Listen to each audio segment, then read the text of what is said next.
Yo, what it do, you Switcher Boy Vinci, man? Back on the video. Today we got a female cops get caught seducing inmates. Now, I don't know what they mean. I know what they mean by seducing, but like, how is that like a bad thing? Like, seducing is like, yo, sit down or something might happen. Like, on some flirtation shit. Don't mean nothing's gonna happen. O'Banion, a prison officer being accused of sleeping with an inmate. You felt me, I was like soaking through my clothes. After hearing rumors from other officers that had seen her and Jason Parker together, an investigation was opened up. Charlene thinks she flew under the radar and got away, but what she doesn't know is that the detectives have all the evidence they need, and they're about to expose and embarrass her in the most brutal way possible. You got a lot of that head game. Oh my God. Right from the start, Charlene plays innocent and pretends she doesn't know anything about the allegations. We're notified of a possible improper relationship between you and Jacob Parker. So we're here for that, and I just kind of want to talk to you about it and get your side of that story. I don't know anything about it. Okay. Have you talked to him on any jail phone calls? See, this is what I don't understand, right? If the detectives are already asking you specific questions about something, they already know the answer, bro. They already know the answer. Or anything like that? No. None at all? Charlene is sure that this will work, but the detectives have much more evidence than they're letting on. And where would you think that this allegation would come from if there's nothing to it? Well, I had a feeling this was coming. So there was an inmate named Coker, Justin Coker. Okay. He got out of here for, I don't know what period of time, and he tried to contact me on Facebook. He sent me a message and I blocked him on Facebook. And I guess one time Parker was going back to Bequat to use the bathroom. The nigga found his correctional officer on Facebook. That's real dedication right there, man. Real dedication. And he was talking like at the window with me. And I guess Coker like didn't like that, which I had no contact with him or anything. And Parker had told me that he had gone up to him and was like, don't talk to her or something crazy like that. So I'm just not trying to be rude here. I'm just, Why would you expect this conversation to come up from that? Like now, if that happened a few months ago. Charlene claims that the only time she's had contact with Jason was a single time outside the jail bathroom, and it was a jealous inmate that started the rumor. But the detective is about to share some evidence that instantly proves that Charlene is hiding something. I don't know exactly how it started, like who it started from, but I was told that it was brought to somebody's attention, and then we looked at jail calls, and there was jail calls between you and Parker. And all that stuff's recorded. So I don't think you're being completely truthful. Well, I kind of know that you're not. And I'm not trying to be rude when I say that. I'm just kind of trying to lay it out on the table for you. Nigga said she count that. So can you kind of tell me what's going on? I guess a few years ago. We talked, and then I ended up here, and then he ended up here. I didn't know he was here. I didn't, like, it wasn't anything like that. Apparently, Charlene and Jason knew each other before prison and messed around before they both ended up here. This led to them joking around with each other here, but nothing else. Or at least, that's what she claims. In reality, the cops have recorded phone calls from inside the prison that tell a completely different story. Wow. So what about some of these phone conversations? Wait, who read it? Bro read it? In reality, the cops have recorded phone calls from inside the prison that tell a completely different story. She a goofy. On a jail phone? Yeah, lock her up, bro. Donkey of the day. Story.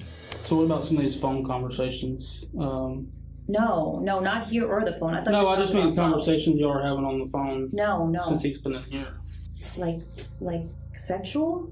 Well, I'm not saying having phone sex, talking about sexual acts. From what I'm listening to on the calls, I take it as that you've given him oral sex at some point, is what I gather from these calls.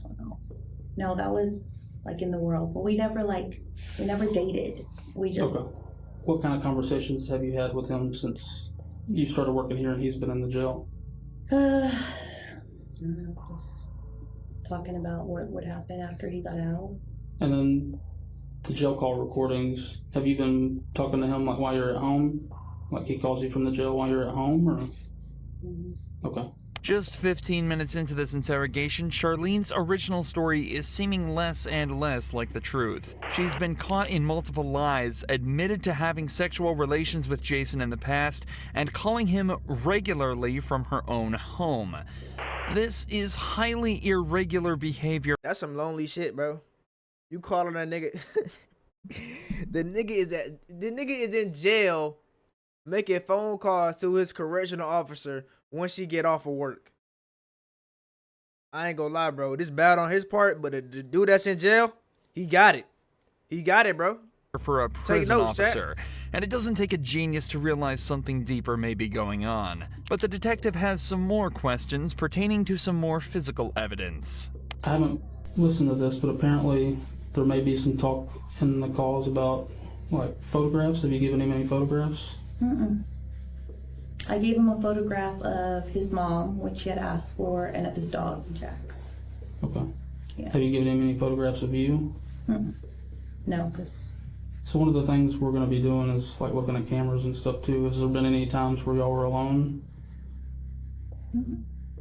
Or you go out of camera view or anything like that? Anything that's going to look suspicious that way? I don't think so. It's important to remember that Charlene has worked at this prison for a while now, and as such will know all the ins and outs of everything such as security camera blind spots and patrol officer schedules. You'd think that with all this knowledge, it'd be easy to hide a relationship with an inmate. But it seems that she forgot about a few vital pieces of information. Not least the facts that all phone calls placed from the prison are recorded. Obviously. But thanks to the detectives, she's about to be reminded of this fact in a devastating way. Hey, baby. Got that. Baby, guess what? What, babe? I just won the blackjack game. Yay. I just won $30. I got a lot of stuff to clean and get rid of before you come home. I'm just kidding. Yeah. I'm just fucking with you. I was trying to make you think I have all these secret things. Yeah, I bet you do. What? What? What? What do you mean? I don't know. You probably got this weird sex swing hanging from the ceiling. Kenneth probably thinks it's a swing set. Oh, if I had that sex swing, you better believe I'd leave that sucker up for you. Would you really? Hell yeah. You'd let me put you in it? Yeah. I don't think I'm supposed to be hearing this, bro. Yo, what the fuck am I hearing, bro? Like, I ain't gonna cap. Nah, I don't do this shit. Oh, this is some overly freaky shit, bro. A swing, my nigga? Nah, bro, that's up there with Diddy. Yeah. Gag bar and everything? Gag bar? What?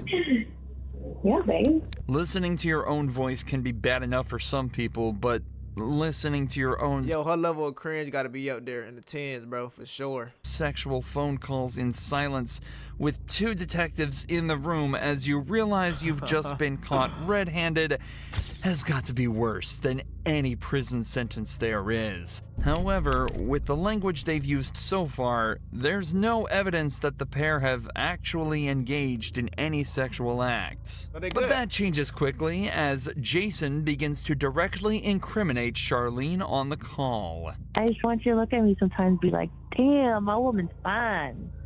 Fine as wine. Mm-hmm. And you got a live ass fucking head game. Oh my god. It wasn't my best moments. I was just trying to get it done. Are you in bed? Don't even get me thinking about that because it makes me so horny. Like just going back and thinking about that. It gets you horny? Oh yeah. You felt me. I was like soaking through my clothes. I get very horny very easy. I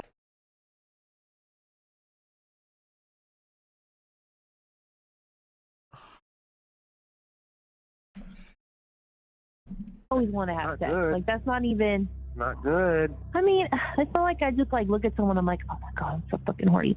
No, like of course, like I only get horny for you. You kind of see how that sounds from like my point of view. like a more recent thing than 3 years ago. That's definitely recent. No? The last audacity week she type of has talk. to say no after Really, hearing that yeah, phone last call week for is sure. truly remarkable. But to her credit, she's not going down easily.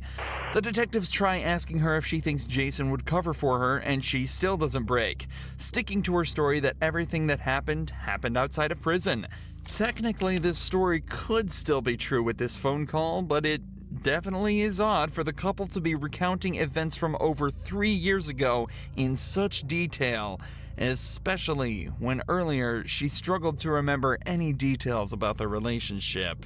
You talk about how profound this was, like just giving him this blowjob was, but you like don't remember anything about it. It's like Yo! telling me something, but you're having trouble. I ain't gonna lie, bro. If I was a detective, I would be a rage baiter. I ain't gonna lie, bro. I'd be throwing hella shots. Hella shots. Coming up with details about it, you know what I mean? Like if it's that I profound. mean, I gave him a blowjob. How do you describe the blowjob? I mean, is that Well, what I'm you not want want me to to know do? like about the blowjob. I'm just Yeah. so if this is a You just said factual thing that happened 3 years The ago, I feel like you blowjob. would kind of remember some stuff about it. Like I Yeah, feel I like, mean, like we said in the car, you know. like when I asked you who was there, him of course, like when y'all met or whatever, and then when I asked like who else, you said it was like a bunch of friends. Yeah. But like you can remember one I mean, I chick's was with name my after friend you Chris. think about it for 30 seconds. So Yeah, I mean, that's not making sense to me. You seem to have blanks in your memory when we get to certain details, but you remember being groped in the blowjob from 3 years ago. Find that hard to believe. Okay? This is your one chance to be honest with us. Yeah. Once we get up and walk out and we're done, we're done. Have y'all had any inappropriate contact, whether it's groping, blowjobs, vaginal, anal sex, anything? Jesus handjobs? Christ. Yes, I am being vulgar to get a point across. Yeah, no, it's not. None of that. Just as the detectives say, things really aren't adding up. Yet she's still sticking to her story. Or at least she was, before a switch flipped and she said this. And what is it? I might have given him a blowjob back. Oh my god. You know what's crazy? They probably didn't even have shit on her for real. Like, they probably didn't have no hard proof evidence, and she just let it out. She said, "I might have." Like, what do you mean might? Either you did or you didn't. Yeah, she's cooked, bro. How much time she get for this? Or she just gonna get fired? Part B. In fact, part of decoy. What's on my hair? How long ago was Am I that? tweaking, bro? I don't know, 2 months ago. The secret's out, and Charlene has confessed. But this matter is more complex than it may seem. In cases of officer-inmate relations, the main question that arises is the issue of consent. Given that Jason and Charlene knew each other prior to being in prison, it's not wrong to assume that consent went both ways in this interaction. However, in these cases, that's actually completely irrelevant. According to a 2005 report, federal law criminalizes all sexual relations and contact between prison staff and inmates, and that all sexual relations between staff and inmates are considered abuse, even if the act would have been considered consensual if it occurred outside of a prison. This is because of the huge amount of inmate abuse that was observed in prisons. In 1996, it was estimated that between 12 and 14% of all prison inmates had been sexually assaulted, and the officers were rarely punished. So to Wow. prevent this, a zero-tolerance policy was introduced to try and prevent abuse towards inmates. A policy, it seems, that Charlene completely ignored. I'm gonna ask, but I feel like I know the answer. I'm losing my Freak job. ass. Losing your So job, you're going to that's jail. not really up to me. Internal Affairs is aware. Investigation is separate from ours because it's two totally different things. So Yeah. What kind of charges? Like, so it's illegal to have sexual contact with an inmate as an employee. So I said the ball kind of be in their court, but I'll let you know as soon as I hear something. I mean, would I go to jail? That's up to the DA's office. As it turns out, Charlene would lose her job, and the only time she'd ever be allowed back in jail would be for the 100 days that she'd be made to serve after being found guilty of sexual activity with a person in custody. What are they, like 3.5 months? Oh my, yeah, no, 3 months and a couple of days and 10 days. Anyway though, make sure you like, comment, subscribe, come to the Twitch. We live every day. Anyway though, peace out. I heart Aaron.